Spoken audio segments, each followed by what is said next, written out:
तो हेलो दोस्तों, कैसे हो आप सब। आई होप आप सबकी एग्जाम्स की प्रेप बहुत अच्छी चल रही होगी। तो दोस्तों, मई 26 का एग्जाम बहुत ही करीब आ चुका है।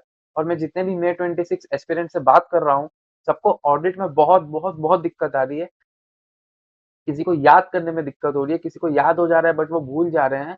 तो इस चीज के लिए दोस्तों हमने लेके आया है एक ऑडिट ओरल टेस्ट। इस ऑडिट ओरल टेस्ट में क्या होगा, हम आपको 3 दिन के लिए कुछ टारगेट देंगे और हर दिन के एंड में हमने जो भी टारगेट दिया था उसके बेसिस में हम आपको क्वेश्चन पूछेंगे। और इतना ही नहीं, उस टारगेट को हमने ए, बी और सी के बेसिस पे बाइफरकेट कर दिया है, ताकि आपको पता रहे कि आपको किसको प्रायोरिटी देना है और कौन से कॉन्सेप्ट आपसे छूट भी गए तो कोई इशू वाली बात नहीं है। तो अगर बात करूँ इस ऑडिट ओरल टेस्ट की, तो ये ऑडिट ओरल टेस्ट पर्सनली मैं और सीए प्रिया मैं कंडक्ट कर रहे हैं थ्रू वीडियो कॉन्फ्रेंसिंग। इसमें हम आपको वन बाय वन क्वेश्चन पूछेंगे। 30 से 45 मिनट का एक स्लॉट रहेगा आपका, जो आप डिसाइड करेंगे कब रखना है। डेट एंड टाइम दोनों आप डिसाइड करेंगे और उसके बेसिस पे आपका वो शेड्यूल हो जाएगा। एंड देन हम आपको क्वेश्चन पूछेंगे। दूसरा ऐसा है कि इसमें पर्सनलाइज्ड इन द सेंस सिर्फ मैं या प्रिया सोनी मैम रहेंगे, प्लस आप रहेंगे। कोई और स्टूडेंट या कोई और टीचर फैकल्टी या कोई भी और नहीं रहेगा, बस हम दो लोग रहेंगे। उसके बाद अगर मैं बात करूं तो ये कुछ और की हाइलाइट्स हैं कि इसमें जो एंटायर सिलेबस है हम उसको 3 दिन में बांट रहे हैं एबीसी के बेसिस पे। अगर मैं आपको वो एबीसी दिखाऊं, तो ये रहा वो एबीसी एनालिसिस।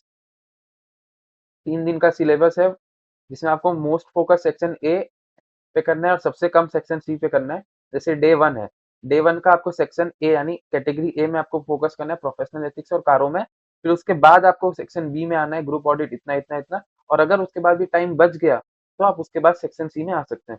सिमिलरली आपको डे टू का भी ऐसा ही करना है और डे थ्री का भी ऐसा ही करना है। हर दिन हमने सेक्शन ए और सेक्शन बी को ऊपर रखना है और सेक्शन सी को लास्ट में रखना है। अगर सेक्शन सी छूट भी गया तो कोई दिक्कत नहीं है। पर्सनलाइज स्लॉट रहेगा आपके 30 से 45 मिनट का, जिसमें डेट एंड स्लॉट कि कितने बजे करना है वो आप डिसाइड करेंगे। और बात सिर्फ ओरल टेस्ट में ही खत्म नहीं हो जाती। अगर ओरल टेस्ट के एंड में, मतलब हर दिन के ओरल टेस्ट सेशन के एंड में, हम आपको एक क्वेश्चन देंगे लिखने के लिए, जिससे आपका राइटिंग प्रैक्टिस भी हो जाए, आपको स्ट्रक्चर पता चल जाए, आपसे कहाँ क्या गलती हो रही है, टाइम मैनेज हो रहा है कि नहीं, सब आपसे उसमें भी हम एनालाइज करके लास्ट में हम आपको गाइडेंस देंगे। और ये सेशन हम पर्सनली कंडक्ट कर रहे हैं, मैं सीए सुजल गोयल और सीए प्रिया सोनी मैम, दोनों ही जनवरी क्वालिफाइड चार्टर्ड अकाउंटेंट है। तो अगर आपको इस पे एनरोल करना है तो सिंपली मैंने डिस्क्रिप्शन में गूगल फॉर्म का लिंक दे दिया है, आप वहां पे जाइए। वहां पे जाने के बाद आपको ये गूगल फॉर्म खुल जाएगा, उसमें आपको यहाँ पे डिटेल्स मिल जाएंगी। सिंपली आपको ये एबीसी एनालिसिस का स्क्रीनशॉट लेके रख लेना है और इसी के बेसिस पे आपको प्रिपेयर करना है।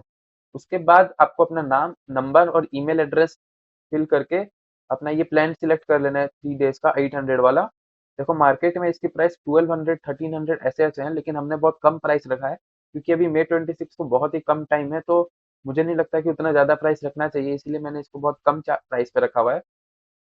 उसके बाद आपको इस क्यूआर कोड पे या फिर इस यूपीआई आईडी पे पेमेंट कर देना है और उस पेमेंट का स्क्रीनशॉट इस वाले मोबाइल नंबर पे आपको व्हाट्सएप पे सेंड कर देना है।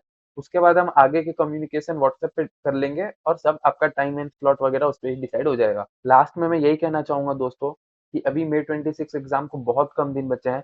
अगर आपको ऑडिट से बहुत डर लगता है, आप रिकॉल नहीं कर पा रहे हैं या आपको रिकॉल वाली चीजें पता ही नहीं है कैसे होती है क्या होती है, तो आपको ये प्लान जरूर लेना चाहिए। इससे आपका टाइम वेस्ट, ये जो 30 to 45 मिनट है, कोई आपका टाइम वेस्ट नहीं होगा, ये एक इन्वेस्टमेंट ही है। ये एक पढ़ाई स्टडी आवर्स पे ही काउंट होंगे आपके। इससे आप जो दिन भर में पढ़े वो रिकॉल ही कर रहे हैं, और वो करना बहुत जरूरी है क्योंकि आपको एग्जाम में भी रिकॉल करके ही लिखना है। तो इसलिए ये चीज आपको करना चाहिए। अगर आपको लगता है आपको नीड नहीं है तो कोई इशू नहीं है, लेकिन अगर आपको थोड़ा भी डाउट है, डर लगता है, तो जरूर गो फॉर दिस। आप फॉर श्योर आपको बेनिफिट मिलेगा ही मिलेगा। आपको सेकेंड डे में ही रियलाइज हो जाएगा कि आपको बेनिफिट मिल रहा है इससे। ठीक है दोस्तों, चलता हूँ मैं। Thank you.